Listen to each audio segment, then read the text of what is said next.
Assalamualaikum warahmatullahi wabarakatuh. Waalaikumsalam warahmatullahi wabarakatuh.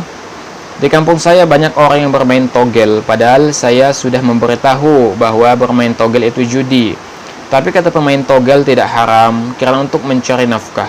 Bagaimana cara menasihati mereka supaya mereka meninggalkan perbuatan tersebut? Iya, ketika kita melihat kemaksiatan teman-teman sekalian, maka kita diperintahkan untuk beramar ma'ruf nahi mungkar. Ya. Rasulullah SAW mengatakan man ra'a minkum munkaran falyughayyirhu biyadihi fa illam yastati' fa bilisanihi fa illam yastati' fa biqalbihi wa dzalika adhaful iman.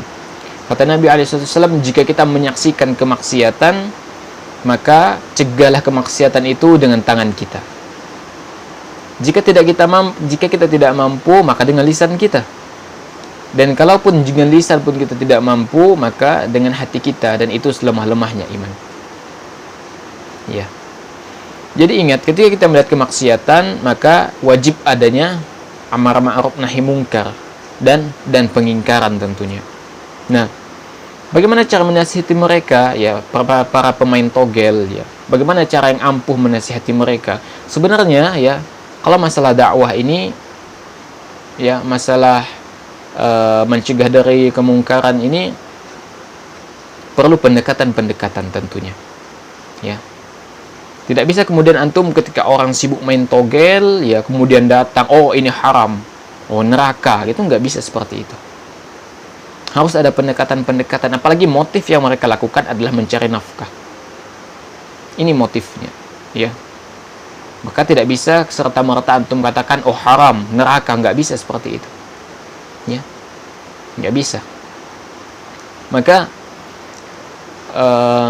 Allah Azza wa Jalla juga mengatakan, ud'u ila sabili rabbika bil hikmah wa mau'izatil hasanah. Ya, ajaklah ya manusia ini kepada Rabbmu dengan hikmah dan mau'izatil hasanah, dengan pengajaran yang baik.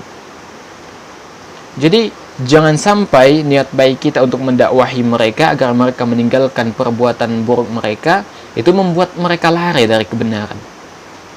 Karena apa? Caranya yang keliru. Ya, caranya yang keliru. Jadi, ketika antum ingin menasihati mereka itu apa? Antum harus ya menunggu momen yang tepat begitu. Misalnya, ya antum ya silaturahim atau bertamu ke rumahnya masing-masing. Ya, antum tanyakan apa masalahnya, ya. Kemudian kalau antum juga mempunyai harta lebih, antum kasihkan begitu, ya, antum kasihkan seraya mendakwahi mereka, ya, seraya mendakwahi mereka. Antum tanya apa masalahnya, apa motif mereka kenapa bermain togel, ya. Jangan didakwahi di saat mereka main togel, antum bisa digebukin gitu, ya. Maka antum bisa datangi, kemudian ajak ngopi, ya, ngobrol santai begitu, sambil ya ditanamkan, ya, disampaikan sedikit demi sedikit akan haramnya bermain togel begitu. Ini judi, ya, bagian dari judi. Tentunya harus dengan hikmah, ya. Jangan sampai ya niat baik kita untuk mendakwahi mereka agar mereka meninggalkan maksiat kemudian malah membuat mereka lari, ya. Kemudian jangan sampai kita, ya, intinya kita ajak mereka dengan pendekatan persuasif begitu. Ya, pendekatan apa yang mereka butuhkan. Jika kita mempunyai kelebihan harta, kita misalnya Allah lebihkan harta kita bisa bantu mereka, ya. Dengan demikian insya Allah kita bisa menjadi sebab, ya, mereka meninggalkan maksiat yang mereka lakukan begitu. Tentunya dengan hikmah, ya. Dan poin penting, ya, ketika kita mendakwahi, ya, yang kewajiban kita itu hanya menyampaikan saja. Mereka menerima atau tidak itu urusan yang lain. Itu hak Allah Subhanahu wa taala. Hidayah di tangan Allah Subhanahu wa taala. Tapi kewajiban kita hanyalah menyampaikan saja. Ya, kewajiban kita hanya menyampaikan saja. Apakah kemudian mereka akan berubah atau tidak itu urusan mereka, ya.